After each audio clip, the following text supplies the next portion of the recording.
পরে গোটা বাংলাদেশ জমজমাট হইয়া যায়। আর আল্লাহ পাক রব্বুল আলামিন দেখেন যখন বান্দা বেশি গুনাহ করে তখন তাদেরকে শায়েস্তা করার জন্য, দমানোর জন্য, শাসন করার জন্য আসমানি কিছু বালা পাঠাইয়া দেয়। নির্বাচনের বছর আমরা স্লোগানের ভিতরে 1 নম্বর শিরকি গুনাহ করি। এদিক শান্তির জন্য আল্লাহ পাক রব্বুল আলামিনকে আমরা সপর্দ করি না, শান্তির স্লোগান দেই। অমুক ভাইকে দিলে ভোট শান্তি পাবে দেশের লোক, কই কি কই না? মিছিলের মধ্যে বলি অমুক ভাইরে দিলে ভোট শান্তি পাবে দেশের লোক। এই কথাটা শিরকি গুনাহ। শান্তি দেনেওয়ালা কে? যে বাইরে ভোট দেব সেই বাইরে ভোট দিলে শান্তি দেবে, শান্তি পাবো। ওই ভাই কি আল্লাহর কাছ থেকে শান্তির সনদ নিয়ে আসতে পারছে? যারে ভোট দিয়ে শান্তি পাবো আমি জানি সে নিজেই অশান্তিতে ভুগতেছে। তার বউ তার স্ত্রীর সাথে তার সম্পর্ক নাই, তার ছেলে মেয়েদের সাথে সম্পর্ক নাই, সামাজিক ভাবে সে নিরাপদ না, একা একা রাস্তায় দিয়ে চলতে পারে না, নেতারা রাস্তায় দিয়ে একা চলতে পারে না। ধীরে ধীরে নেতা ছোট থেকে যত বড় হয় তার তত বড় তত বেশি নিরাপত্তাহীনতায় ভুগতে হয়, তার জানমালের তত বেশি রিস্ক হয়। মন্ত্রী হয়ে গেলে একা একা তো কোনো জায়গায় যাইতে পারে না, বাথরুমে যাইতে গেলেও 2 জন দরজায় দাঁড়ায় থাকা লাগে। এর আগে পরীক্ষক দিয়ে বাথরুম চেক করা লাগে, কম্পিউটার দিয়ে বাথরুম চেক করে। কেউ আবার কিছু পুঁতে টুইতে থুয়ে গেল নাকি, পায়খানায় বসা অবস্থায় উড়োই না দেয়। কথা কন? এলাকায় যখন আসে, কোন এলাকায় যখন মন্ত্রী যায় তখন মন্ত্রীর আগে পাশের 20-30 খান গাড়ি লাগে, সামনে পুলিশ লাগে, পিছনে পুলিশ লাগে, মাঝে মাঝে র্যাব লাগে, সামনে 2 গাড়ি আর্মি লাগে। নিজেই জানে আমি যা করছি তাতে রাস্তায় একা একা চলা ঠিক না। কথা কন? এমন 2-3 কের গাড়ি বানায় যার গিলাস কালো। কোন গাড়ির ভিতরে আমাদের নেতা ভালো রইছে পালাইয়া, কেউ যাতে টের না পায়। সামনে একখান গাড়ি দেয় সাইরেন বাজানোর জন্য। আমি বলে থাকি ছোটবেলায় পলাপলি খেলতাম, মনে আছে নাকি? বেকায়দা জায়গা পলাইছে, তালাশ করার জন্য একজন থাকতো আর সব কয়জন পলাই থাকতো, সব কয়টারে খুঁজে বের করতে হবে। এবার বেকায়দা জায়গা পলাইলে খুঁজে না পাইলে কি কইতাম? কয় কুকনা দিলি খেলবো না,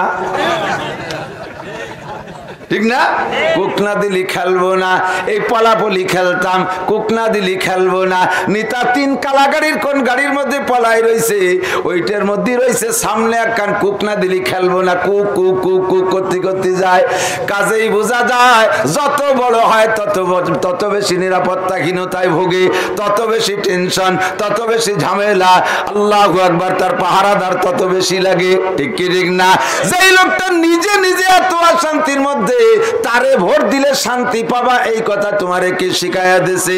দোস্ত, শান্তি দেনেওয়ালা একমাত্র আমার আল্লাহ। খেতে ভালো ধান চান, জমিতে ভালো ফসল চান, ব্যবসায় ভালো উন্নতি চান, সামাজিক ভাবে শান্তি চান, পারিবারিক ভাবে শান্তি চান, জীবনযাপনে নিরাপত্তা চান, প্রয়োজন পরিমাণ বৃষ্টি চান, সময় মতো রৌদ্র চান, যা কিছু চান না কেন সব দাতা আমার আল্লাহ। আর আল্লাহ পাক রব্বুল আলামিন সর্বশান্তি দেওয়ার জন্য নিজেই ওয়াদা করে বলেন, ওয়ালাউ আন্না আহলাল কুরা আমানু ওয়াত্তাকাউ লাফাতাহনা আলাইহিম বারাকাত মিনাস সামাই ওয়াল আরদ। জোরে বলেন একটু আল্লাহু আকবার। ওয়ালাউ আন্না আহলাল কুরা আমানু ওয়াত্তাকাউ। হে দুনিয়ার মানুষ, দুনিয়ার কোন নেতারে ভোট দিলে শান্তি পাওয়া যাবে এই স্লোগান দিয়ে তুমি শিরকি গুনাহ করো না।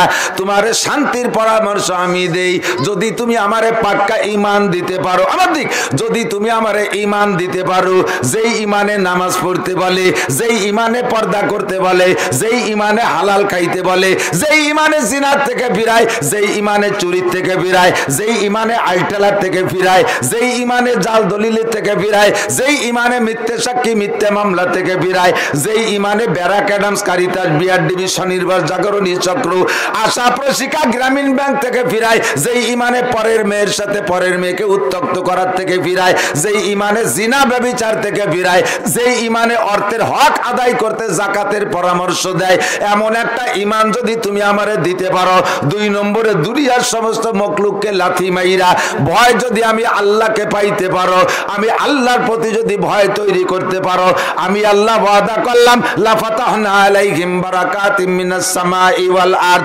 আসমান আর জমিন থেকে শান্তি আর রহমত আর বরকতের যত দরজা আছে সব আমি খুলিয়া দেব। তবে নেতা নেত্রীরা একেবারে ফেলাইলে না, নেতা নেত্রীরা আল্লাহর কাছে গ্রহণযোগ্যতা রাখে। নবী পাক বলেন আমার পক্ষ থেকে পরামর্শ দেই, দুনিয়ায় সামাজিক সার্বিকভাবে যদি শান্তি পাইতে চাও আমার তিনটে পরামর্শ শোনো। এক নম্বরে ইদা কানা উমারাউকুম খিয়ারাকুম, যখন তোমাদের মেম্বার থেকে নিয়া একেবারে পার্লামেন্টের নেতা পর্যন্ত সব সেক্টরের নেতারা হবে ভালো মানুষ, নেতারা হবে ভালো মানুষ। খিয়ারাকুম, তোমাদের নেতারা হবে ভালো মানুষ। ভালো মানুষ বলতে তোমাদের নজরে ভালো না, আগে হতে হবে আমি আল্লাহর নজরে ভালো, নবী পাকের নজরে ভালো। কথা বলেন ঠিক না? আল্লাহ কারে ভালো কয়, নবী কারে ভালো কয়, এইরকম একটা ভালো মানুষ যদি তোমরা নির্বাচিত করতে পারো। পরামর্শ দেয় কে? আমার নবী, আপনার নবী, বিশ্ব নবী মুহাম্মদুর রাসূলুল্লাহ। আমার নবীর কি বুদ্ধির অভাব আছে? আমার নবীর কি জ্ঞানের অভাব আছে? আমার নবীর পরামর্শ কি গ্রহণযোগ্য কিনা? জোরে বলেন গ্রহণযোগ্য কিনা? সারা দুনিয়ার সমস্ত নেতা নেত্রীরে বাইটা খামিরা বানাইয়া এক পাল্লায় দিলে, আমার নবীর জিন্দেগির একটা মিনিটকে আর এক পাল্লায় দিলে আমার নবীর পাল্লা ভারী হইয়া যায়। কথা বলেন ঠিক না? আপনি মানেন আর না মানেন, আল্লাহ বলেন আন-নাবিয়্যু আওলা বিল মুমিনিনা মিন আনফুসিহিম। হে দুনিয়ার মানুষ, তুমি তোমাকে নিজেকে নিজে যতটুকু ভালোবাসো, বোঝে না, তুমি তোমাকে নিজেকে নিজে যতটুকু ভালোবাসো আমার নবী তোমাকে তার চাইতে বেশি ভালোবাসে। ঠিক না? আমি আমারে বাঁচানোর জন্য কয়দিন চোখের পানি ফেলায় কাঁদছি, আমার নবী 23টা বছর পর্যন্ত আমার আপনার জন্য কাঁদছেন। আমি আপনি মুনাজাত করলে প্রেজেন্টে যারা আছে, উপস্থিত যারা আছে, এদের জন্য এদের শান্তির দোয়া করি। আর আমার নবী 1450 বছর আগে, প্রায় 1500 বছর আগে কিয়ামত পর্যন্ত আনেওয়ালা উম্মতের শান্তির দোয়া করে গেছেন। কাজেই নবীর চাইতে উপযুক্ত গার্জিয়ান হইতে পারে না। সেই নবী আমাকে আপনাকে পরামর্শ দেয়, শান্তি যদি পাইতে চাও তাহলে 1 নম্বর আল্লাহকে বিশ্বাস করো, 2 নম্বরে আল্লাহকে ভয় করো। বিশ্বাস আর ভয় রাইখা মাঝে একটা জিনিস সেট করো, এদিকে বিশ্বাস এদিকে ভয়, মাঝখানে একটা 3টে জিনিস সেট করো। 1 নম্বরে তোমাদের নেতা নেত্রীকে ভালো নির্বাচিত করো। কেমন নেতা? যেই নেতা নামাজ পড়ে, যেই নেতা রোজা রাখে, যেই নেতা আল্লাহকে ভয় করে। আল্লাহর রাসূল বলেন মাল্লাম ইয়াখাফিল্লাহ লাম ইয়াখাফিন নাস, যে আল্লাহকে ভয় পায় না সে মানুষকেও ভয় পায় না, যে আল্লাহকে ভয় পায় না সে না মানুষকেও ভয় পায় না। আল্লাহরে ভয় পায় না, নামাজ পড়ে না, আল্লাহকে ভয় পায় না, রোজা রাখে না, আল্লাহকে ভয় পায় না, আল্লাহকে ভয় পায় না, ও লোকটা হজ ফরজ হইছে করে না। আল্লাহকে ভয় পায় না, লোকটার যাকাত ফরজ হইছে দেয় না। আল্লাহকে ভয় পায় না, মালি মামলা মিথ্যে দিয়ে পেঁচাই পেঁচাই করে। যেই লোকটা আল্লাহকে ভয় পায় না, আল্লাহর বিধান পালন করে না, ওই লোকটা আমাকে আপনাকে যাররা পরিমাণ ভয় পাবে না।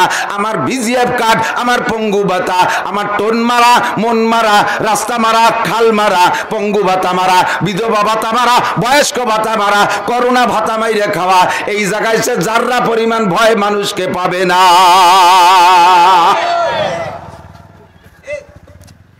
ঠিক না? এবার নেতাদের দোষ দেওয়ার আগে আমারে দোষ দেই। আমার বাংলাদেশের সমস্ত নেতাদের চাইতে ভোটাররা দুর্নীতিবাজ বেশি। কথা বলেন?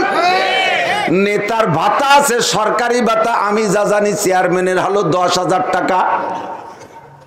10,000 টাকা ভাতায় চেয়ারম্যান বছরে পায় 1,20,000 টাকা, 5 বছরে পাবে 6 লাখ টাকা মাত্র।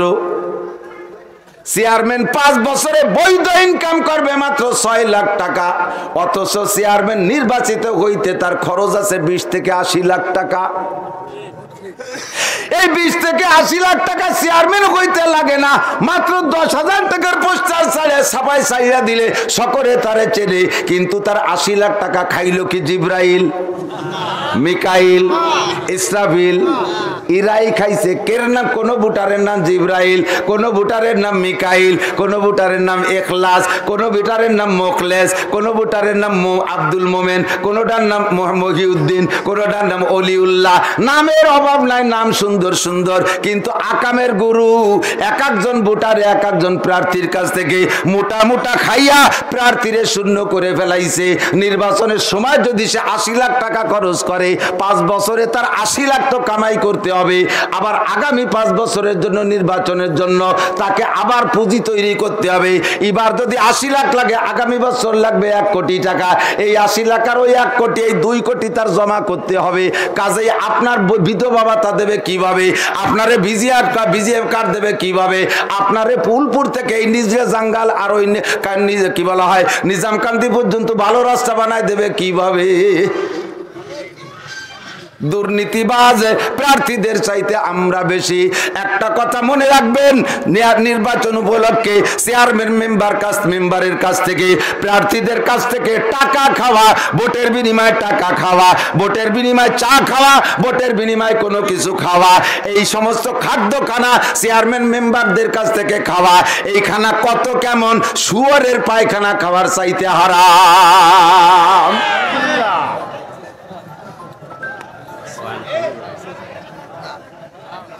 জম্মের মাইদেছে রে। যদি কেউ শুয়ারের গু খাতিবার রাস্তা, যদি কেউ পায়খানা করে নিজে ময়লা খাইতে পারো, তাহলে চেয়ারম্যান মেম্বারের কাছ থেকে পয়সা খাওয়া। কি সুন্দর কায়দা কৌশল করে পয়সা খায়। সার লজিং বানায় নিয়েছে, আমার ওয়াজে একটা সারছি, সার দোকান রে লজিং বানায় নিয়েছে মেম্বারের কাছে। বহুত কৌশলী, বুড়োরা বেশি পাকা।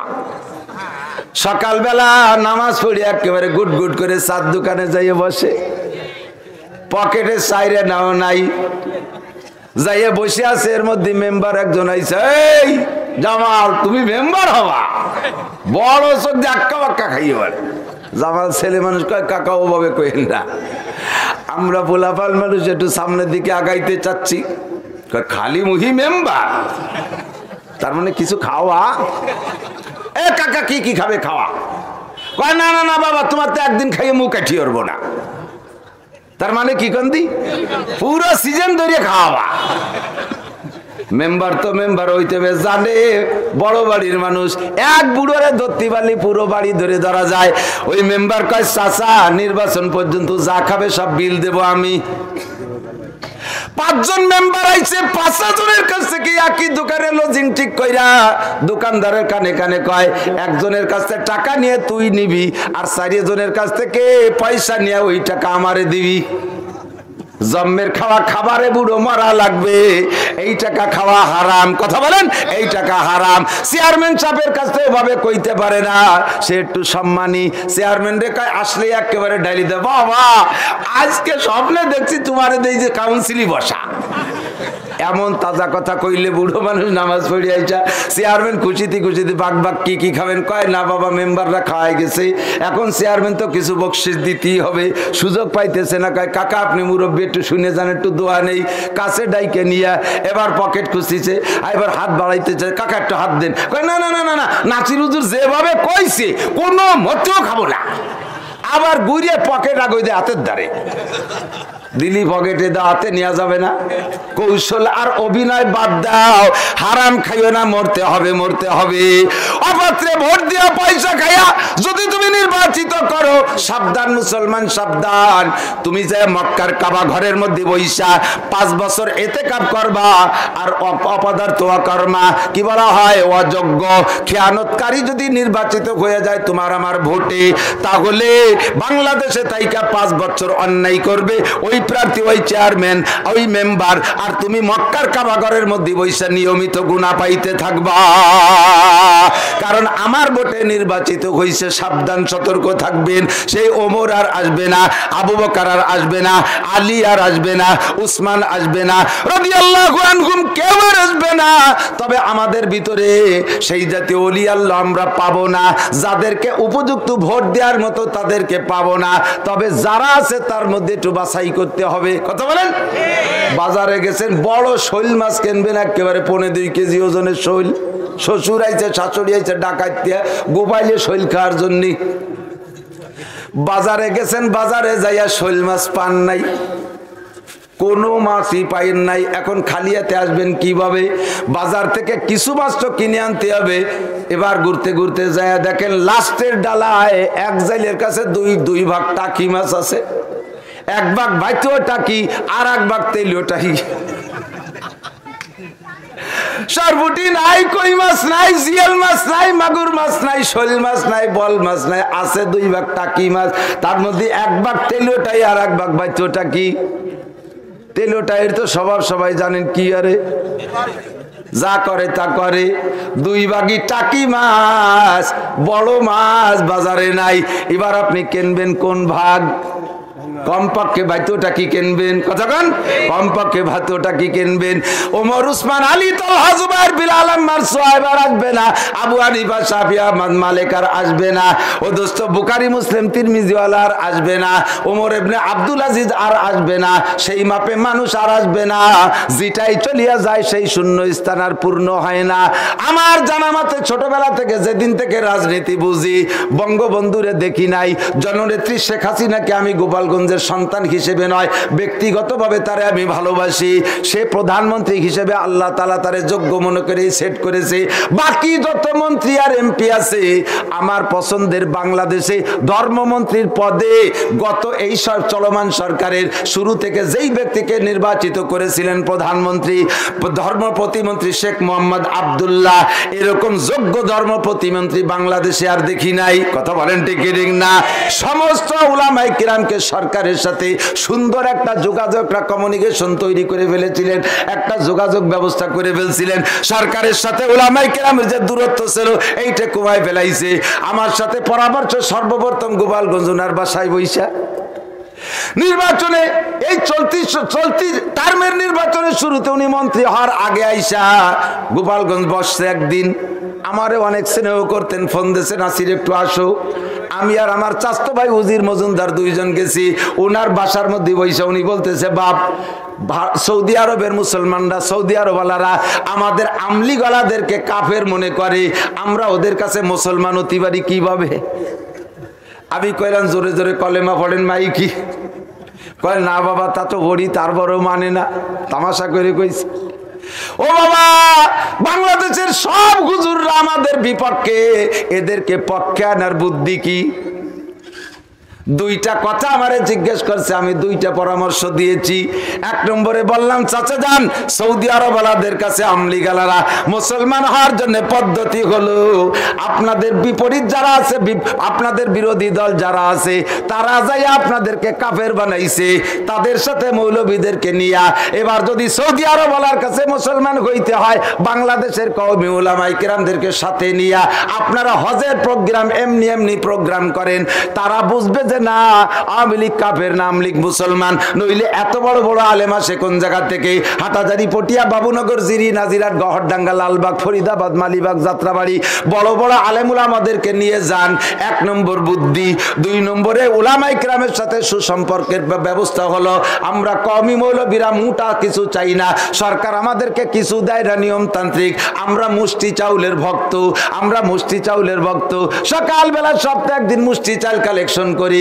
কোন মহিলা যদি 1 পোয়ার জায়গা আধা কেজি দেয়, পুরো সপ্তাহ ভরে তাদের সেই মহিলার প্রশংসা করি। আমরা অনেক কিছু চাই না। সরকারের কাছে অর্থের অভাব নাই, আপনার ধর্ম মন্ত্রণালয়ে অর্থের অভাব নাই, ওই জায়গা থেকে আমাদের কওমি মাদ্রাসা একটু মুষ্টি চাল দিয়েন, তাতেই দেখবেন মৌলবী ক্লোজ হয়ে গেছে। আল্লাহর রহমতে বুদ্ধি দুনিয়া কাজে লাগাইয়া সর্বপ্রথম মন্ত্রী হইয়া 58 জন বাগা বাগা আলেম নিয়া একসাথে হজ করে আসছে। সৌদি সরকার বলতে বাধ্য, গোটা পৃথিবীর ভিতরে বাংলাদেশ এই ব্যাপারে স্ট্যান্ড করছে, ইতিহাস তৈরি করেছে। এমন পাকিস্তানও করতে পারে নাই, ভারতও পারে নাই, ইন্দোনেশিয়া পারে নাই, মালয়েশিয়া পারে নাই, বিশ্বের কোন দেশ পারে নাই। বাংলাদেশ সরকার যা করে দেখাই দিল। বাসা বাসা উলামায়ে কেরামকে নিয়ে আমি প্রত্যেকটা প্রোগ্রামে ছিলাম, আমার সব জায়গায় বক্তব্যের ফ্লোর করে দিয়েছে। আর আরাফাতের ময়দানে তাবুর মধ্যে বৈশা বাংলাদেশের সব আলেম উলামা আর বড় বড় নেতারা ছিলেন। যদি কেউ থাকে থাকেন এই মজলিসের ভিতরে সেই প্রোগ্রামে সাক্ষী দেবেন ইনশাআল্লাহ। আব্দুল হালিম বুখারী, হাবিবুর রহমান যুক্তিবাদী, রুহুল আমিন সাহেব আর 2-3 জন বক্তব্য করার পরেই আমারে সময় দিয়েছে, আমি কথা বলছি।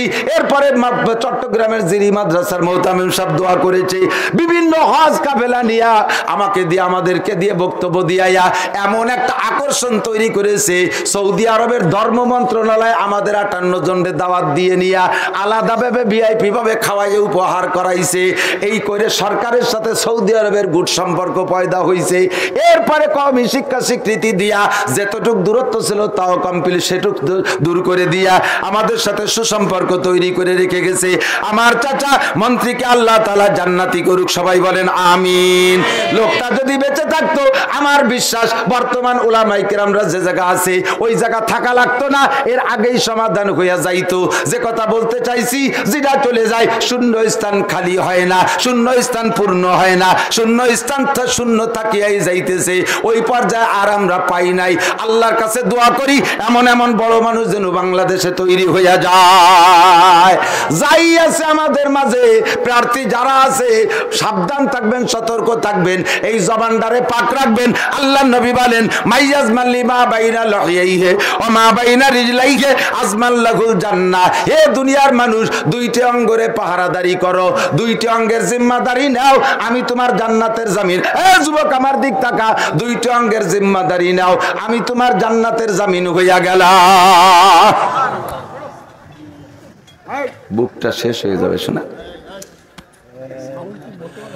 2টি অঙ্গের পাহারাদারি নাও, আমি তোমার জান্নাতের জামিন হবে। আমার দিক মাননীয় প্রধানমন্ত্রী যদি আমাদের এলাকার কের চাকরির জামিন হয়, তার চাকরি নিয়ে টেনশন আছে? কথা কন। সাধারণ নেতারা দায়িত্ব নিয়েও টাকা নেয় জানি, লাস্টের টাকাও দেয় না, চাকরিও দেয় না। কিন্তু প্রধানমন্ত্রী যদি কের দায়িত্ব নেয়, ওর চাকরি আল্লাহর রহমতে আশা করা যায় মিস হবে না। ঠিক কি ঠিক না? এমনকি প্রধানমন্ত্রী কের ভ্যানে বসলেও সে ভ্যানের আরো নৌবাহিনী বিমান বাহিনীতে চাকরি হয়ে যায়। ঠিক না? আমার নবী যদি আমার আপনার জান্নাতের জামিন হয়, ভয় আছে? ভয় আছে? ও যুবক, আয় তোরে আগে জান্নাতে নেই। বুড়োরা এমনি ভালো হয়ে গেছে, বুড়োদের আকাম করার বয়স নাই, ওনাদের সব পিছনে চলে গেছে। আসো তোমারে আমি জান্নাতের সার্টিফিকেট দেই। নবী বলেন 2টি অঙ্গের পাহারাদারি করো। 1 নম্বরে মা বাইরা লাহিয়াইহি, তোমার 2 মাড়ির মাঝখানে ছোট্ট নরম একটা অঙ্গ যার নাম জিহ্বা, জিরমুহু সগীরুন ওয়া জুরমুহু কাবীর। ওই অঙ্গ 2টা দেখতে বড় ছোট এবং দেখতে বড় নরম, কিন্তু অঙ্গ 2টা বিশাল গরম। ও দেখতে ছোট কিন্তু ওর কাজ অনেক বড়। 1 নম্বরে তোমার জিহ্বা, এইটারে কন্ট্রোল করো। এই কিসের থেকে কন্ট্রোল করবা? কোনো প্রকার হারাম খাবা না, কোনো প্রকার হারাম তুমি জিহ্বায় দেবা না। আল্লাহর নবী বলেন ইত্তাকিল মাহারিমা তাকুন আবাদান নাস। যদি তুমি সবচেয়ে বড় আবেদ হইয়া জান্নাতে 1 নম্বরে যাইতে চাও, তাহলে 1 নম্বর সবক ইত্তাকিল মাহারিমা, এই জিহ্বারে সকল প্রকার হারাম থেকে পাক রাখো, হারাম থেকে পাক রাখো। বোট বেচা টাকা বর্তমানে 1 নম্বরে হারাম, বোট বেচা টাকা 1 নম্বরে হারাম। জিহ্বায় তুমি দিবা না, কয় জিহ্বায় না দিয়ে পাইপ দিয়ে গিলে ফেলাবো। বঙ্গির সে কুয়ারা বেশি। জিহ্বায় দেব না, বোট বেচা টাকা দিয়ে লুঙ্গি কিনবো, বোট বেচা টাকা দিয়ে ঘর বানাবো, বসবো, বোট বেচা টাকা দিয়ে গরু কিনবো। যা করবা সে জায়গা আগুন লেগে যাবে। ভোট বেচা টাকা দিয়ে দোকানের পুঁজি বানাবি, দোকান চুরি হয়ে যাইবে, দোকান ডাকাতি হবে, দোকানে আগুন লেগে যাবে। ভোট বেচা টাকা দিয়ে ঘর বাড়ি বানাবি, ঘরে আগুন লেগে যাবে। ভোট বেচা টাকা দিয়ে কাপড় পরবি, তোর নামাজ কালাম কবুল হবে না। ভোট বেচা টাকা দিয়া ঘর বাড়ি বানাবি, কোনো দা টিকাই রাখতে পারবি না। ভোট বেচা টাকা দিয়ে রিদানের খেতে লাগাবি, শিলা বর্ষণ হইয়া আগুন বাতাস হয়ে পুড়িয়া যাইবে। গত বছর আগুন বাতাসে ইরিদান পুড়ছিল, মনে আছে নাকি? কতটুক সময়ের ভিতরে আগুন বাতাসে লক্ষ লক্ষ একর জমির ফসল শেষ। ঠিক কি ঠিক না? জিহ্বারে পবিত্র রাখবি, 1 নম্বরে হারাম খাবি না, 2 নম্বরে আরেকটা কথা, গাঁজা বা ফেনসিডিল খাইস না, চরিত্র নষ্ট করিস না, জীবনরে ধ্বংস করিস না। জিহ্বারে গাঁজা বা ফেনসিডিল হিরোইন থেকে পাক রাখ। আমার নবী বলেন, মেরাজে আমি জাহান্নাম দেখতে গিয়ে দেখি এক শ্রেণীর নারীরা ল্যাংটা হয়ে দাঁড়িয়ে আছে, তাদের শরম গালার জাস্তান দিয়ে পুষ বের হইতেছে, আর এক শ্রেণীর পুরুষরা জিহ্বা দিয়ে চাইটে খাইতেছে। কিরা কিরা যেন কয় সুবহানাল্লাহ, একটু কর নাউজুবিল্লাহ। মহিলারা ল্যাংটা হইয়া শিখ কাবাবের মতো ঝুলানো আছে আগুনের মধ্যে।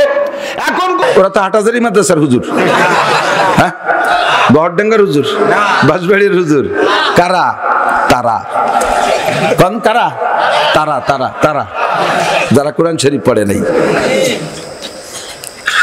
চুরি করে, ডাকাতি করে, লুট করলে ভালো তাকতি হবে। তো কি কবা? খাইবার কইতেছে লা ইলাহা, কলেমা পড়ার নিয়ত করে ফেলাইছে। আর উপায় নেই, এখন তার কোনো খারাপ না। আমার মাতুবাড়ি স্থলে চলে, পানির মধ্যে চলে না। আমরা উপর দিয়ে বোমা মারতে পারি, বাংকারের মধ্যে যে ট্যানেলের মধ্যে কিছু করতে পারি না। এই জন্য বুঝে ফেলাইছে যে উপরে পারছি, পানি তলে পারবো না, বাঁচতে হলে সেই জায়গা মতো যাইতে হবে। কলেমা পড়ার সিদ্ধান্ত নিয়ে শুরু করে দিয়েছে লা ইলাহা, এরা করছে লা ইলাহা কইয়া। মুসা আলাইহিস সালাম কয়, আল্লাহ তোমার যে সংবিধান, মান কানা আখিরু কালামি লা ইলাহা ইল্লাল্লাহ ফাদাখালাল জান্নাহ, মরার আগে যদি পুরো লা ইলাহা ইল্লাল্লাহ কইই ফেলে, তারে তুমি maaf করে জান্নাতে দাও। শয়তানটা জ্বালায় থাকতে পারলাম না, মিশরে চলে আসলাম নীল দরিয়ার চরের পারে, যে আমার টামা কচি কাঁচা নিয়ে, মহিলা পুরুষ নিয়ে। আর ও যদি এখন লা ইলাহা ইল্লাল্লাহ কইয়ে ভেস্তে চলে যায়, তাহলে আর ওই ভেস্তে যাইয়ে তৃপ্তিও পাবো না। ও জায়গা যে ও শয়তানি হবে। জান না, আমাকে সমাজে আছে না, মোল্লাকে কবরস্থানে আমরা লাশ মাটি দেব না, কারণ ওকে সাথে দুনিয়ায় থাকতে গ্যাঞ্জাম, কবরে যাই লাগি যেতে পারে, কোয়া যায়। আল্লাহ কয় কি যে আল্লাহ ও যদি ইল্লাল্লাহ কইয়াই ফেলে, আল্লাহ কয় ওর চাইতে তোমার চাইতে ও দুশ্চিন্তা আমার আছে বেশি, ওরে আমি ওই সময় ইল্লাল্লাহ কতি দেব। আজরাইল দেরি করো না, এক্ষুনি ওর মুখে প্লাস্টার করে দাও। আজরাইল আলাইহিস সালাম সাগরের পাড়েতে পলি কেদা নিয়ে মুখ মারিয়ে দিয়ে পলি প্লাস্টার করে দেখে, যা সাড়ে শয়তান, ইল্লাল্লাহ কইতে দেব না। লা ইলাহা, কোন ইলাহ নাই, তার মানে আল্লাহও নাই, পাক্কা কাফের হয়ে শেষ হয়ে চলে গেছে। বনি ইসরাইল এই ইহুদির গোষ্ঠীরা চোখের সামনে দেখলো যে ফিরাউন শেষ হলো আর তারা বেঁচে গেল মুসা নবীর ওসিলায়। এরপরে কয়, মুসা তুমি নবী কিনা তা মানতে কষ্ট হচ্ছে, ভালো করে বুঝিয়ে আসতেছে না। কি হলি বুঝবি? কয় তাড়াতাড়ি পানির ব্যবস্থা করো, গলা শুয়ে গেছে, পানির ব্যবস্থা করো। মুসাকে আপাতত নীল দরিয়াতে একটু খা, পরে আমি টিবলের একটা ব্যবস্থা করতেছি, হবে না একটা কিছু।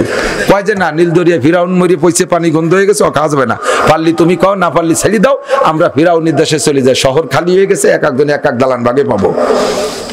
মুসা আলাইহিস সালাম কে আল্লাহ, ই কোন জ্বালায় পড়লাম? আল্লাহ কে তাড়াতাড়ি পানির ব্যবস্থা করো, পাবো কোথায়? মুসা আলাইহিস সালামের কাছে এক টুকরা পাথর ছিল। আল্লাহ কে ইজরিব বিআসাকাল হাজার, লাঠি দিয়ে পাথরে বাড়ি মারো। ফানফাজারাত মিন হুসনাতা আশরাতা আইনা, একে বাড়িতে 12টা টিউবওয়েল দিয়ে পানি চালু হয়ে গেছে। 6 লক্ষ বনি ইসরাইল এক টুক পাথরের পানি 40 বছর খাইছে। এটা মুসা আলাইহিস সালামের মুজিজা না? তাহলে মুসা নবী আর মানতি বাকি, আর বুঝতে বাকি থাকে? এরপর কয় মুসা, না তৃপ্তি হচ্ছে না, তুমি যে নবী, তাড়াতাড়ি ঘর না বানাই দিলি হবে না। মুসা আলাইহিস সালামকে আল্লাহ তাড়াতাড়ি ঘর দাও। আল্লাহ তাআলা ফেরেশতার মাধ্যমে মেঘ এক চাক উঠাই ওদের মাথার উপরে দাঁড় করে দিয়েছে। এই মেঘ 40 বছরের মধ্যে 1 ফুট বৃষ্টি পড়ে নাই, সরিয়েও যায় না। সকালের হালকা রোদ লাগে, বিকেলের মিষ্টি রোদ চোখ লাগে, প্রখর রোদ্র থেকে বেঁচে যায়। সুন্দর ঘর, কত সুন্দর। মুসা নবী, বুঝতে কি আর বাকি থাকে? এরপর কয় যে তুমি আসমানি কিতাব না দিলি পারা, তোমার নবী বলে স্বীকার করবো না। মুসা আলাইহিস সালামকে আল্লাহ, এই দেখলো কি বিপদে ফেলালে, জান কিতাব আমি কি নিজে নিজে বসে লিখবো নাকি? আল্লাহকে আসো, কিতাব দিচ্ছি, ওকে বসাইতে আসো। হারুন আলাইহিস সালামের দায়িত্ব দিয়ে যে আমার ভাই উনার ভাই হারুন আলাইহিস সালাম নবী, ভাই তুই একটু আগে দেখিস, কিন্তু জম্মের গাড়িও জাত কোনটা কোন দিকে গাড়ি চলে, একটু খেয়াল রাখিস, আমি কিতাব নিয়ে আসি। কিতাব আনতে গেছে, আল্লাহ যাওয়ার পরে আল্লাহ পাক বলতেছে, মুসা বলতেছে, আল্লাহ তাড়াতাড়ি কিতাব দাও, আমার উম্মতের স্বভাব কিতাব তো জানো, অজাবিন চলিয়ে ওপার পার হইয়া, ও যদি একটা কেলা গাছও ভাই ভাইয়ে ভাই ফেরাউনির দেশে চলে যাবে, তাড়াতাড়ি কিতাব দাও। আল্লাহ কয় ওই চিন্তা তোমার না, সুমসালাসিনা লাইয়ালিয়া তাতারা, কিতাব নিতে হলে 30 দিন রোজা থাকতে হবে। মুসা আলাইহিস সালাম তয় না হয়ে গেছে, ও না পাবো, এই না যায়, আমার কিতাবই নিয়ে সার 2 বার পড়া লাগবে না খালি। 30 দিন শেষ, কিতাব দেই নাই, কয় যে আরো 10 দিন, চিল্লে পুরাতি ব্যাগ চিল্লে না হলে হবে না। যাই হোক, বাহরাল কিতাব একখান নিয়ে আসছে। বনি ইসরাইল কয় মুসা কয়ে গেলে 3 দিন পর আসবা, সে জায়গা 40 দিন পরে আইছো, এই কিতাব তো আল্লাহ দেয় না, নিজে বসে বসে লেখছো। এই নেতানিয়াহুর গোষ্ঠী কয় কত বড় গাইডিও চিনতে, বলে ফলন দিয়ে বড় দাঁত ফেলাই দেওয়ার দরকার। এখন কয় কি লেখছে কিতাবে কও? তো কিতাব উরা যেমন বেয়া মশলা ওইরকম করা, জামাই কাপড়ি ময়লা লাগলি দুলি পাক হবে না, ওটু কেটে বেলায় দিতে হবে। কয় যে তোমার জামা কেটে বেড়াবে, আমরা পারবো না। পরের পাতায় কি লেখছে পড়ো, পরের পাতায় লেখছে গায়ে ময়লা লাগলি ধুইলে ছাপ হবে না, ওটুক কেটে বেলায় দিতে হবে। এটা কথা হলো? এ জীবনে আল্লাহ করতে পারে না, তুমি রাগে রাগে নিজে লেখছো। পরের পাতায় কি লেখছে কও? যে পাতা উজলে আরো কঠিন। পরের পাতায় দেখে যে লেখছে কবিরা গুনাহ থেকে মাপ পাওয়ার জন্য আস্তাগফিরুল্লাহ কাম হবে না, যার যার গলা সেই কেটে বেলায় দিতে হবে। এক লাইনও মানতে পারবো না, এ কথা আল্লাহ কোনোদিনও বলতে পারে না। আল্লাহ যদি নিজে সামনে বসে আমাদেরকে, আল্লাহ নিজে বলে আমরা শুনবো, আল্লাহ বলবে তাহলে বিশ্বাস করবো, নইলে মানি না। মুসা আলাইহিস সালামকে আল্লাহ আমি চলে গেলাম, আমি নিয়ে চলতে পারবো না। আল্লাহ কয় কে কে শুনবে ডেকে নিয়ে আয়, আমি ওয়াজ করবো, ডেকে নিয়ে আয়। 12 কওমের থেকে 6 বারং 72 জন, ওনরা 2 ভাই সহ 70 আর 2 ভাই তো এক কওমের, এই 72 জন গেছে আল্লাহর ওয়াজ শুনতে। বিশাল মাঠে ময়দানে তিহে বসাই দিয়ে লক্ষ লক্ষ ফেরেশতা নাজিল করছে যে সূর্যের আলো যেন জমিনে পড়ে না, দুনিয়াটাকে অন্ধকার করে দিবি। ফেরেশতাদেরকে বলছে ঝিঝি পোকার মতো শব্দ করবা, যাতে বাহিরের কোনো শব্দ না যায়, কারণ ও যে গাড়িও জাতি, অন্য অন্য শব্দ আসছে তার মধ্যে আল্লাহ ওয়াজ করছে, তাহলে কবে নাকি যে এত জয় ঝামেলার মধ্যে বুঝতে পারি নেই, এটা কই উঠতে পারে। কাজে অন্য সব শব্দ বন্ধ করে দিয়ে শুধু তোমরা ঝিঝি শব্দ করো, আমি একা ওয়াজ করবো। এরা ঝিঝি পোকার মতো শব্দ শুরু করছে। এবার আল্লাহ পাক বয়ান শুরু করছেন। দুই কথাই তো আল্লাহর ওয়াজ শেষ। মা ইয়ানতিকু আনিল হাওয়া ইন হুয়া ইল্লা ওয়াহয়ুন ইউহা। হে বনি ইসরাইল, আমার মুসা নিজে একটা কথাও লেখে নাই, সবই আমার প্রেরিত। আল্লাহর ওয়াজ ওই 70 জন 72 জন শুনতেছে।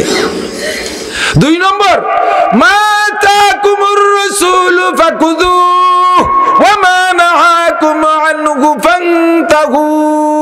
এটা আমাদের কোরআনের আয়াত, এরই তরজমা তাওরাতের আল্লাহ পাক বয়ান করছে। আমার মুসা যা আমল করতে বলে সেইটা করো, যেটা ছাড়তে বলে সেটা ছাড়ো। হয়ে গেছে নামাজ, মজলিস ভেঙে গেছে। মুসা আলাইহিস সালাম জিজ্ঞেস করছে, শুনছিস আল্লাহর শুনছিস, আর তোর কিছু করতে পারবি না, আর কি কবি কয় যে শুনলাম তো, কিডা কলো ভালো রে বুঝতে পারলাম না, বক্তার মুখ না দেখতে পারলি হয়। আরিনাল্লাহ জাহরাতান, কোরআন শরীফে আছে আরিনাল্লাহ জাহরাতান, সরাসরি আল্লাহ স্টেজে বসবে, আমরা আল্লাহরে দেখো, আমাকে আল্লাহ দেখবে। দেখা দেখির মধ্যে ওই মুখস্থ অজের দাঁতদারি না।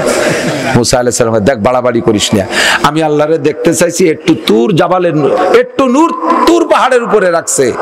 আমি আল্লাহকে বলছি রব্বি আরিনি আনজুর, আল্লাহ জীবন ভরে তোমার সাথে গল্প করি, তোমারে না দেখতে পারলে তৃপ্তি হয় না, আমার একটু দেখা দাও। আল্লাহ কয় ক্বাল আলান তারানি, ও মুসা আমারে দেখে সহ্য করতে পারবি না। আমি পিড়ে পিড়ে করলে আল্লাহ বললেন আমি তাহলে একটু নূর ওই তুর পাহাড়ের উপরে রাখবো, ফাইন ইস্তাকাররা মাকানাহু ফাসাউফা তারানি, আমার সামান্য নূর দেখে যদি সহ্য করতে পারো তাহলে আমি পূর্ণ নূর তোমাকে দেখা দেব। মুসা ফালাম্মা তাদাল্লা রাব্বুহু লিল জাবাল জালাহু দাক্কা ওয়া কাররা মুসা সাইকা, আল্লাহ সামান্য একটু নূর তুর পাহাড়ের উপরে রাখলেন।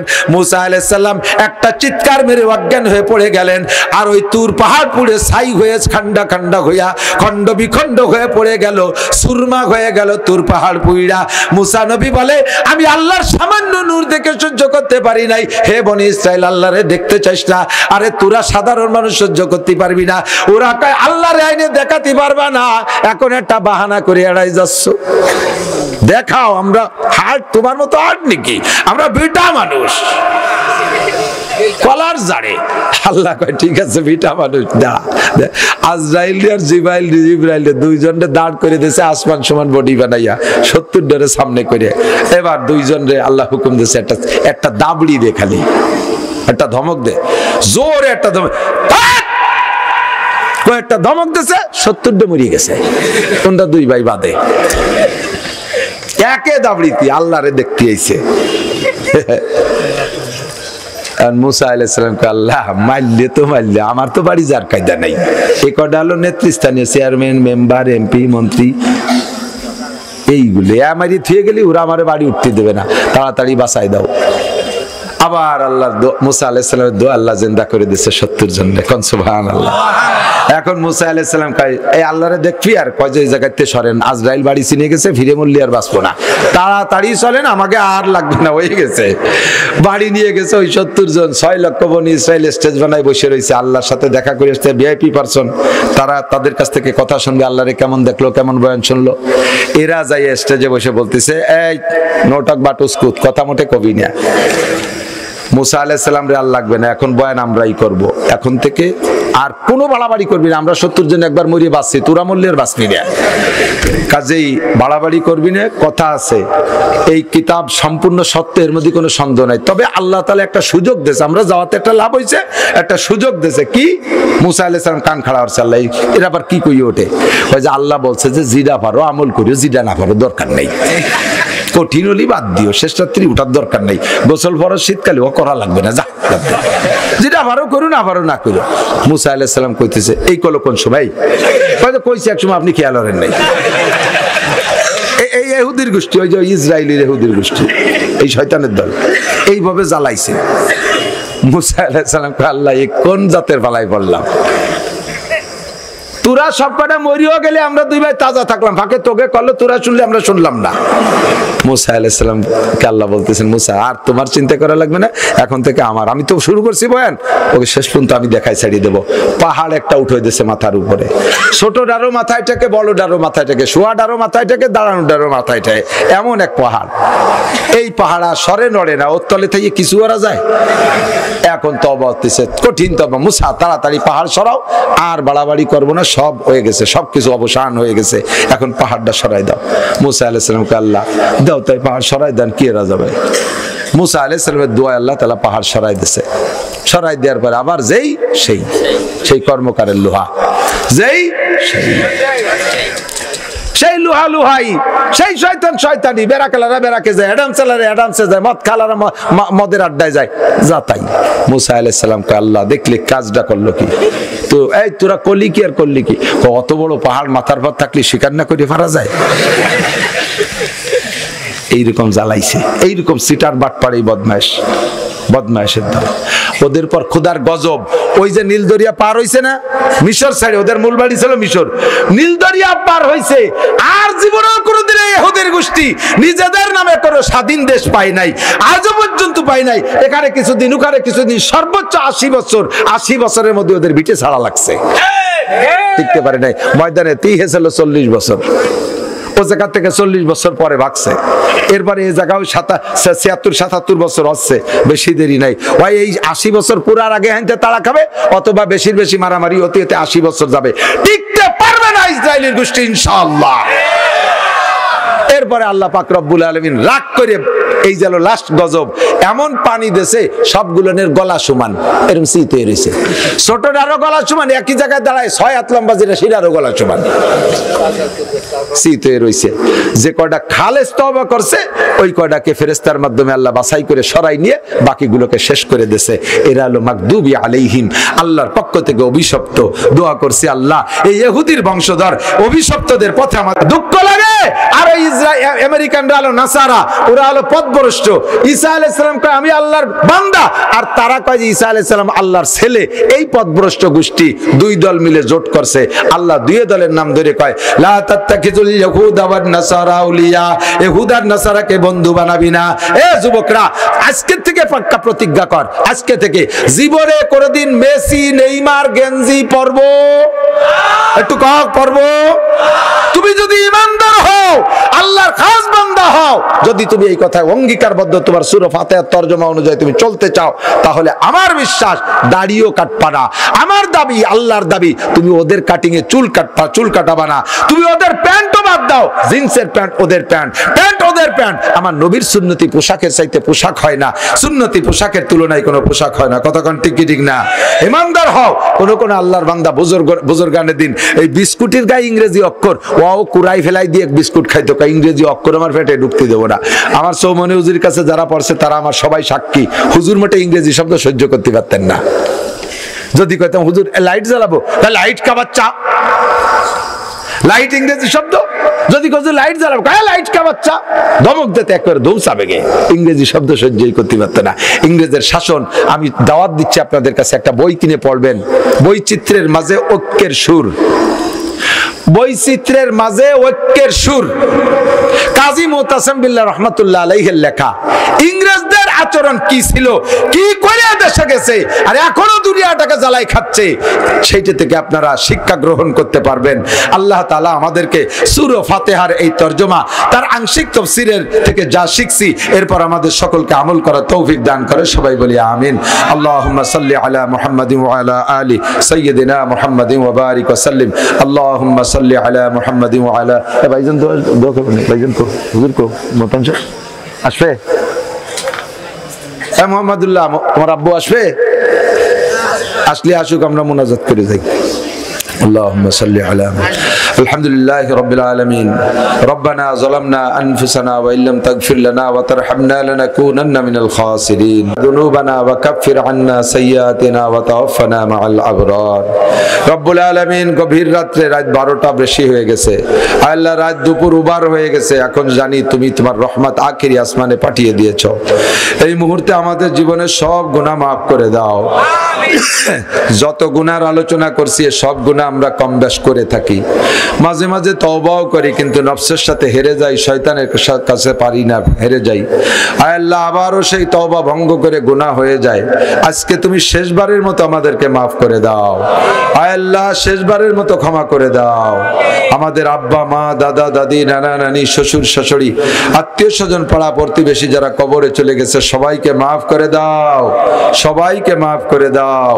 এই এলাকার যত কবরবাসী কবরে শুয়ে আছে সবাইকে মাফ করে দাও। আল্লাহ, মাদ্রাসার প্রতিষ্ঠাতা আমার তাওই সাহেব হযরত মাওলানা পীর কামেল আব্দুল হাকিম সাহেব রহমাতুল্লাহ আলাইহি এবং আমার মাওই সাহেবা আইন্দা কবরে চলে গেছে। ভাইজান হযরত মাওলানা আব্দুল আজিজ সাহেব চলে গেছেন, ভাইজান মাওলানা নিজামউদ্দিন সাহেব চলে গেছেন। এই ফ্যামিলির যারা কবরে চলে গেছে আল্লাহ সকলকে আপনি মাফ করে দেন, সকলকে জান্নাতুল ফেরদাউসের আলা মাকাম নসিব করেন। আয় আল্লাহ, সকলকে জান্নাতুল ফেরদাউস নসিব করেন। যারা বেঁচে আছে আল্লাহ তাদের জান মাল ইজ্জত আবরু হেফাজত করেন। আমাদের সকলকে আল্লাহ শিরিক ও কবর মুক্ত ঈমান দান করেন, বেদাত মুক্ত সুন্নতে আমলের পাবন্দি করার তৌফিক দান করেন। আয় আল্লাহ, সূরা ফাতিহার মজমুন 30 পারা কোরআনে কারীমের মজমুন আমাদেরকে মেনে আমল করার তৌফিক দান করেন। আয় আল্লাহ, আমাদেরকে সঠিক রাস্তার সন্ধান দান করেন। আয় আল্লাহ, ইহুদ নাসারা এই অভিশপ্ত এবং পথভ্রষ্টদের রাস্তা থেকে আমাদেরকে বেঁচে থাকার তৌফিক দান করেন। হিন্দু বৌদ্ধ খ্রিস্টান সব বিজাতির থেকে আল্লাহ আমাদেরকে হেফাজত করেন। বিশ্বের মুসলমানদেরকে এক ও নেক বানায় দেন। আয় আল্লাহ, ফিলিস্তিন ও গাজার মুসলমানদেরকে বিজয়ী নসিব করেন, তাদের উপর আসমানি রহমত নাজিল করেন, বাইতুল মুকাদ্দাসকে ফাতাহ করে দেন। আয় আল্লাহ, ইয়া আল্লাহ, ইসরায়েলি ইহুদি, আমেরিকান নাসারা, পশ্চিমা নাসারা, খ্রিস্টান ইহুদিদেরকে তুমি ধ্বংস করে দাও। আয় আল্লাহ, তাদেরকে ভূমধ্য সাগরে ডুবাই দাও। ফিরাউন ও তার বংশকে যেমন নীল নদে ডুবাইছো আল্লাহ, এদেরকে ওইরকম ভূমধ্য সাগরে ডুবাই দাও। আয় আল্লাহ, তাদেরকে ধ্বংস করে দাও। আয় আল্লাহ, কচি কচি বাচ্চারা আর কত পুড়ে মরবে। আয় আল্লাহ, আর কত মা কোল খালি করবে। পেটের ভিতরে থাকা অবস্থায় বাচ্চাগুলো মারা যাচ্ছে। রব্বুল আলামিন, তাদের আর কোনো অপরাধ না, একমাত্র তোমাকে আল্লাহ বলে স্বীকার করে, তোমার কলেমা পড়ে এই অপরাধে তাদেরকে মারতেছে। তোমার শত্রুদেরকে তুমি ধ্বংস করে দাও, শত্রুদেরকে ধ্বংস করে দাও। আজকের মাহফিল থেকে আমরা যা শুনেছি বলেছি সব আমল করার তৌফিক দাও। আমাদের মধ্যে যারা অসুস্থ রোগী সবাইকে তাদেরকে শেফা দাও, সুস্থ করে দাও। সুস্থতার সাথে, ইজ্জতের সাথে, প্রশস্ত হালাল রিজিকের সাথে লম্বা হায়াতে তয়বা দান করো। আয় রব্বুল আলামিন, লম্বা হায়াতে তয়বা ভিক্ষা চাই। হাসপাতালের বেডে ফেলে কষ্ট দিও না। গাজার, ফিলিস্তিনের যে সকল মুসলমানরা আহত হাসপাতালে ভুগতেছে তাদেরকে তুমি সুস্থ করে দাও, তাদেরকে তাড়াতাড়ি সুস্থ করে দাও। তাদের খাদ্য পানীয়, কারেন্ট, বিদ্যুতের ব্যবস্থা করে দাও। জালেমের হাত থেকে তাদেরকে রেহাই দাও। আয় আল্লাহ, এই মাদ্রাসার মোহতাম সাহেব হুজুরকে সুস্থ করে দাও। আয় আল্লাহ, মুন্সিবাড়ির হুজুরকে সুস্থ করে দাও। ওলামায়ে কেরাম যারা আছে আল্লাহ সবাইকে সুস্থতার সাথে হায়াতে তয়বা বাড়ায় দাও। আয় আল্লাহ, এই মাদ্রাসার মুহাদ্দিসিন, মুদাররিসিন যারা কবরে চলে গেছে জান্নাতি করে দাও। আয় আল্লাহ, যারা বেঁচে আছে তাদের জানে মালে হেফাজত করো। আমার মিঠের কুলির হুজুরের কাছে আমি পড়েছি, আমার হুজুরকে তুমি সুস্থ করে দাও, সুস্থতার সাথে হায়াতে তয়বা বাড়ায় দাও। আয় আল্লাহ, এই মাদ্রাসার ফারেগিনদেরকে দ্বীনের খেদমতে লাগায় রাখো। আয় আল্লাহ, মোহতাম সাহেবের বাড়ির ফ্যামিলির সদস্য যারা আছে আয় আল্লাহ সকলকে জানে মালে হেফাজত করো। আমাদের দোয়া তোমার হাবিবের তুফাইলে কবুল করে নাও। রব্বির হামহুমা কামা রব্বায়ানি সগীরা রব্বি জিদনি ইলমান নাফিআ। সাল্লাল্লাহু তাআলা আলা খায়রি খালকিহি মুহাম্মাদিন ওয়া আলিহি ওয়া আসহাবিহি আজমাইন বিরহমাতিকা ইয়া আরহামার রাহিম। চমি করে, বেয়াদবি করে, গুস্তাখি করে, বদমাশি করে, রাইফেল বন্দুক নিয়া নিজেরা খুনোখুনি মারামারি করে, তারাই বন্ধু যাদের মধ্যে আল্লাহর কোরআন নাই। কোরআন যার মধ্যে আছে সীমাহুম ফি উজুহিহিম মিন আতারিস সুজুদ, চেহারার মধ্যে সিজদার নূর চমকায়, দেখলেই মনে হয় যেন একটা ভদ্রলোক। আরে গাড়ির ড্রাইভার যদি মাথায় টুপি পরে থাকে, ওই গাড়িতে উঠতে একটা তৃপ্তি লাগে। মাথায় টুপি আছে আল্লাহর বান্দা, নিশ্চয় নাপাক শরীরে গাড়িতে ওঠে নাই, গাঁজা খাইয়ে ওঠে নাই, আবা খাইয়ে ওঠে নাই। আল্লাহর রহমতে আল্লাহর বান্দা নামাজ পড়ে উঠছে, ওর গাড়িটা নিরাপদে গন্তব্যে পৌঁছানোর আশা করা যায়। মাথায় টুপি নাই, মোষ আছে উসমানি মোষ, আবার মুখে বড় দেড়াইতে সিগারেট একটা ধরানো, সাথে সাথে আবার পান কসলাই। ও দেখলি মনে হয় জনু আল্লাহ এ তো কোরআনে ঢেলি দিবে না। আল্লাহর কোরআন যার মধ্যে থাকে তার চেহারা নুরানি হয়ে যায়। ডাক্তারের মধ্যে কোরআন থাকলে নুরানি ডাক্তার, আর চেয়ারম্যানের মধ্যে কোরআন থাকলে নুরানি চেয়ারম্যান, মেম্বারের মধ্যে কোরআন থাকলে নুরানি মেম্বার, এমপির মধ্যে কোরআন থাকলে নুরানি এমপি, মন্ত্রীর মধ্যে কোরআন থাকলে নুরানি মন্ত্রী। আরে যার মধ্যে কোরআন থাকে ওইটাই নুরানি হয়ে যায়। আল্লাহু আকবার। কারণ কোরআন পড়লে দিলটা নরম হয়ে যায়। ওয়াইদা তুলিয়াত আলাইহিম আয়াতুহু যাদাতুহুম ঈমানা ওয়া আলা রাব্বিহিম ইয়াতাওয়াক্কালুন। আল্লাহু আকবার। এই কোরআনের ক্রিয়াই আলাদা। আমি 114 সূরার মধ্যে সূরা ফাতিহা পড়ছি, আপনাদেরকে একটু পড়ার প্রশিক্ষণ দেব, আর একটু তরজমা পড়াবো। রাজি আছে তো? কোরআন শরীফের তরজমা না বুঝে পড়লেও নেকি পাওয়া যায়, এমন একটা কিতাব। এক বালিশ কোনে বেদি গেল, সারা গরম ঠিক আছে। কোরআন শরীফ এমনই কিতাব, এর তরজমা না বুঝলেও নেকি। বিশ্বাস হয়? অবিশ্বাসী কেউ আছেন নাকি? হ্যাঁ, আমাদের দেশে বড় বড় পণ্ডিত নাজিল হচ্ছে বর্তমানে, তারা কয় যে কোরআন শরীফ না বুঝে পড়লে কোনো নেকি হবে না। আস্তাগফিরুল্লাহ। নবী পাক বলেন, মান করা হারফা মিন কিতাবিল্লাহ ফালাহু হাসানাতুন ওয়াল হাসানাতু বিআশরি আমসালিহা। আমাদিক যে কোরআন শরীফের একটা হরফ পড়ে আল্লাহ তারে 10টা নেকি দেয়। তাহলে একটা হরফের কোনো অর্থ হয়? আলিফের কি অর্থ, বার কি অর্থ, তার কি অর্থ? অথচ কোরআন শরীফে আলিফ বা তা এগুলো একটা হরফ পড়লে 10 নেকি। নবী পাক বলেন এক হরফে 10 নেকি, আর ও কয় তরজমা না বুঝলি নেকি হবে না। তাহলে নবীর চেয়ে বড় নবী দাবি হচ্ছে শেষে। জুতোর বাড়ি খাবি, বেশি দেরি নেই। আল্লাহ কোরআন বুঝে পড়লেও নাকি না বুঝে পড়লে, তবে বুঝলি এটা মজা আলাদা, বুঝলে মজা আলাদা, ঠিক না? আমি কি শুনতেছি, কি পড়তেছি, কি বুঝতেছি, মজাই আলাদা। মাঝে মাঝে বলি উদয়পুর মাদ্রাসার কিসসা, আমি তখন উদয়পুর পড়াই। ওই এটা বলছিলেন ঘটনা সম্ভবত খুলনার হুজুর দামাত বরকাতুম ফয়জুল বারী সাহেব, উনি বলতেছিলেন যে উদয়পুরি পীর সাহেব হযরত মাওলানা নাসির আহমদ সাহেব ছিলেন হাফেজ জামিল আহমদ সাহেব হুজুরের ছেলে, কামেল পীর, বুজুর্গ মানুষ। এই নাসির সাহেবের গল্প আমি শুনছি, আমি গেছি সুন্দরবন রামপাল, ওখানকার ছাত্ররা উদয়পুর পড়তো। আমার ছাত্র ওহিদ, তারপরে হাফিজ, ওরা মাহফুজ, ওরা বলে পীর সাহেব সুন্দরবন গেছে। ওদেরকে বলতেছে যে আমি সুন্দরবনের ভিতরে গভীর জঙ্গলে যাব। হ্যাঁ, ওরা কয় হুজুর বাঘের সামনে কোনো কুতুবগিরি চলে না। যদি জাতি হয় তাহলে পয়সা করি দিয়ে 10-12 জন পুলিশ হাতিয়ার সহ জাতি হবে। উনি বললেন পুলিশের মতো আমি যাবো কে, তোরা আমার সাথে যাবে নাকি ক। একেবারে নগদ কারগুজারি আমি তাদের থেকে যা শুনছি তাই নকল করতেছি। এই নাসির পীর সাহেব বললেন যে আমি যাব, তোরা যাবি? আমার ওই ছাত্ররা, হুজুরের ছাত্ররা কয় যে হুজুর আচ্ছা ঠিক আছে যাব। ওরা চিন্তা হলো যে হয়তো হুজুর রে পীর সাহেব বলে বাগে ছাড়িয়ে দিতে পারে, আমরা তো আর ফির না, মরিদ কয়টা খাইয়েছে ইফতার টিফতার করে চলে যাবে না। এই সাথে গেছি, বয় তো ভিতরে কাজ করতেছে, কিন্তু আল্লাহর বান্দা এদের সাথে নেছে। আল্লাহ উনি তো এদের সম্পর্কে বেখবর থাকতে পারে না। বামাই সাজ্জাদ রঙ্গে কুন গরাত পীরে মগা গুয়াত কেসা লিখবে খবর নবুয়ত জরা হে রসমে মুনজিলহা আলায়া আইয়ুহা সাকি আদরিকা সাওবনা বিলহা কে ইশকা সা নমুদ আউল ওয়ালে ইউতাদে মুশকিলহা। প্রথম পিসাবের সাথে জৌকে শৌকে মোহাব্বতে নাস্তি নাস্তি গেছে, ভিতরে যখন চলে গেছে পিসাব যাইয়া যায় নামাজ বিছাইয়া নামাজে দাঁড়ায় গেছে, নামাজ পড়তেছে, মনে হয় যেন আল্লাহর সাথে গল্প করতেছে। আর এ কয়জনের তার নামাজ কালামের সুরকিরা তো ভুলে গেছে, কিন্তু ভয়তে মনেই নাই। ওরা যার যার গরানের লাঠি একটা নিয়ে ভিড়ে ভিড়ে দাঁড়ায় রয়েছে। এর মধ্যে দেখা যে বাঘ আইছে, 2-3টে অন্যাসে শুয়েই পড়ছে। বাঘে পাশতে ঘুরে ঘিরে চলে গেল, বাঘে পাশতে ঘুরে ফিরে চলে গেল, কেউ রে কিছু করলো না। আল্লাহু আকবার। আল্লাহ, গত বছর এক বান্দা, নাম তার জাহাঙ্গীর ভাই, ওদিকে আমি আমার গাড়ির দোনালা বন্ধু কোনটা হলো যে জঙ্গলের দস্যু, এই কাম করে বেড়াই। তা কয় যে যতই দস্যুগিরি করি আমরা দস্যু যে কয়জন ডাকাত, নামাজ ছাড়া কেউ নাই। কারণ সুন্দরবনের মধ্যে মানুষের সাথে দস্যুগিরি চলে, বাঘের সাথে কোনো মস্তানি চলে না। রাইফেল টাইফেল শুদ্ধ মাইরি দেয়।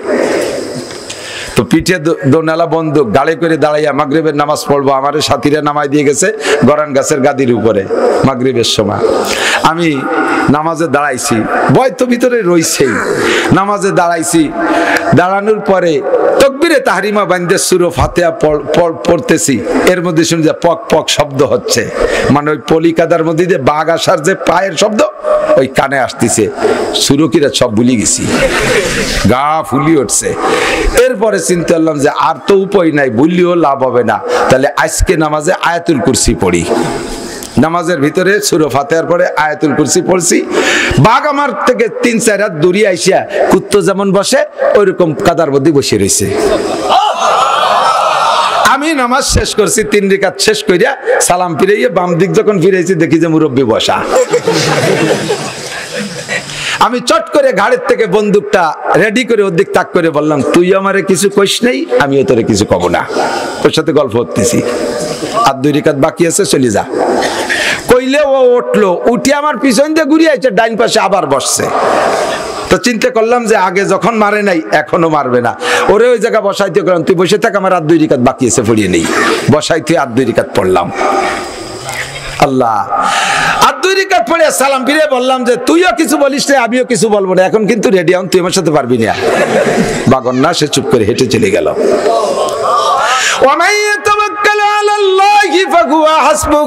যে আল্লাহর উপরে ভরসা করে আল্লাহ তার জন্য যথেষ্ট হইয়া যায়। আল্লাহ, এই পীর সাহেব নাসির শাহ হুজুর উনি যখন উদয়পুর মাদ্রাসায় তারাবির নামাজ পড়ে, তখন শাহ সাহেব হুজুর রহমাতুল্লাহ আলাইহি ওনার পিছনে, নাসির সাহেব তো বড় মুজাহিদ মানুষ, আফগানের মুজাহিদ ছিলেন, সূরা ইউসুফ পড়তেছে। সূরা ইউসুফ পড়তে পড়তে যখন যে জায়গা যাইয়া আছে না, সূরা ইউসুফ রে ভাইরা কুয়ার মধ্যে ফেলালো। এরপরে 2-3 আয়াত পরে যাইয়া কিছু ঘটে যাওয়ার পরে ফিরে আবার প্রতিক্রিয়া এসে উঠালো। তো উনি পড়তে পড়তে পড়তে পড়তে ওই ভাইরা ইউসুফ আলাইহিস সালামের কুয়ার মধ্যে ফেলালো, এই পর্যন্ত যাইয়া পরে 4-5 আয়াত ভুলে গেছে। ভুলে যাইয়া খানিক দূরিত্বে পড়া শুরু করছে। শাহ সাহেব তো হাফেজ না, পিছনে দাঁড়ায় শুনতেছে। সালাম ফিরানোর পরে কয়, হাফেজ সাহেব ইউসুফ আলাইহিস সালামের কুয়ার মধ্যে ফেলাইলে উঠাইলে তো না, যে উঠানোর কয় আয়াত পড়ি নেই। হ্যাঁ, কয় উনি হুজুর বলে আপনি টের পেলেন কেলে? কয় যে আমি তো তেলাওয়াতের হাফেজ না, আমি তরজমার হাফেজ। যারা তরজমা বোঝে, হাফেজরা যখন তেলাওয়াত করে ইমাম সাহেবরা তরজমার দিক খেয়াল রাখে, বড় মজা লাগে। আপনি কমপক্ষে সূরা ফাতিহার তরজমা শিখে নেন এবং পড়া পড়ার পদ্ধতিটা শিখে নেন, এক নিঃশ্বাসে সূরা ফাতিহা শেষ করে দেবেন না। ইমাম সাহেবরাও না, আপনারা পার্সোনাল পড়নেওয়ালারাও না, কখনো সূরা ফাতিহার এক নিঃশ্বাসে 2-3 আয়াত পড়বেন না। পড়ার পদ্ধতি হাদিসের ভিতরে আসছে, উলামায়ে কেরাম সাক্ষী দেন। যখন বান্দা সূরা ফাতিহা পড়ে, একটা একটা আয়াতের পরে আল্লাহ পাক এক একটা জবাব দেয়। আপনি যখন পড়েন আলহামদুলিল্লাহি রাব্বিল আলামিন, সমস্ত প্রশংসা কার? আল্লাহর। কেন? তিনি রব্বুল আলামিন, সারা জগতের প্রতিপালক। আমারও পালে আল্লাহ, আমার মারেও পালে আল্লাহ, আব্বারে পালে আমার আল্লাহ, আরে গরুটারে পালে আল্লাহ, শুকরটারে হারাম করেছে মানুষের জন্য, তবুও তারে পালা পোষা আল্লাহ করে কি করে না? শুকরের কোনো খাদ্য সংকট নাই, শুকরের বাচ্চা হইতে তার কোনো ডেলিভারিতে অপারেশন লাগে না, তার সবকিছু ব্যবস্থা আল্লাহই করে। আল্লাহু আকবার। সারা জাহানের পালনেওয়ালা, যে যেমন ব্যক্তি তারে সেরকম পালে, যার যে যেমন ব্যক্তি তার যার যেমন রুচি তারে সেরকম আসবাব দিয়ে পালে। এই জন্য সারা জগতের প্রতিপালক আমার আল্লাহ। কাজে আলহামদুলিল্লাহি রাব্বিল আলামিন, সমস্ত প্রশংসা আমার আল্লাহর। এই আয়াত পড়ে দেওয়ার সাথে সাথে আল্লাহ পাক আপনার সাথে কথা বলে, জবাব দেয়, হামিদানি আব্দি, ও হামিদানি আব্দি, আমার বান্দা আমার প্রশংসা করেছে। আপনি বললে আল্লাহ এই কয় আলহামদুলিল্লাহি রাব্বিল আলামিন, আল্লাহকে হামিদানি আব্দি, আমি বড় মজা পাইলাম, আমার বান্দা আমার প্রশংসা করেছে। যখন বলবেন আর রহমানির রহিম, আমি যে আল্লাহর প্রশংসা করি তিনি আমার রব, তিনার আরো গুণ আছে, আর রহমান আর রহিম, তিনি পরম করুণাময় দয়াবান আল্লাহ, পরম করুণাময় দয়াবান। বলেন পরম করুণাময় দয়াবান। এই বলার সঙ্গে সঙ্গে আল্লাহ পাক আপনার কথায় জবাব দিয়ে কয়, আসনা আলাইয়া আব্দি, আমি বড় খুশি হলাম, আমার বান্দা আমার যথোপযুক্ত প্রশংসা করেছে। আসনা মানে হামিদা মানে একই তরজমা। আল্লাহ আমার প্রশংসা, বান্দা আমার প্রশংসা করেছে। যখন বলবেন ইয়াকা নাবুদু আর রহমানির রহিম মালিক ইয়াউমিদ্দিন, এই আয়াত পড়ে ছেড়ে দিলে আল্লাহ পাক বলেন, সাদাকা আব্দি, ও বান্দা সত্য কথা বলেছিস। মালিক ইয়াউমিদ্দিনের মানে হলো বিচার দিনের মালিক কে? জোর হলো না? আমাদের প্রধানমন্ত্রী, বাংলাদেশের প্রেসিডেন্ট, জাতিসংঘের মহাসচিব, ওই জো বাইডেন, নেতানিয়াহু, জুতোর বাড়ির অভাব হবে না, খালি আয় ময়দানে মাসারে, আল্লাহরে লাগবে না, আমরা বাড়ই শুয়াই ফেলাই দেবো। কতক্ষণ? মালিক ইয়াউমিদ্দিন, বিচার দিনের মালিক তুমি আল্লাহ। বলার সঙ্গে সঙ্গে আল্লাহ পাক বলেন, সাদাকা আব্দি, ও বান্দা তুই এই সত্য কথা জানলি কোত্থেকে? 100% সত্য কথা বলেছিস। বিচার দিনের মালিক আর কেউ না, আমি আল্লাহ। দেখেন একটা আয়াত বললে আল্লাহ একটা কথা বলে, আপনি যদি এক নিঃশ্বাসে জানিয়ে দেন আলহামদুলিল্লাহ গায়রিল মাগদুবি, হঠাৎ দলিন শুরু আছে, আলহামদুলিল্লাহ গায়রিল মাগদুবি, হঠাৎ দলিন, মাঝে আল্লাহ তো কিছু করতে সময় পেল না।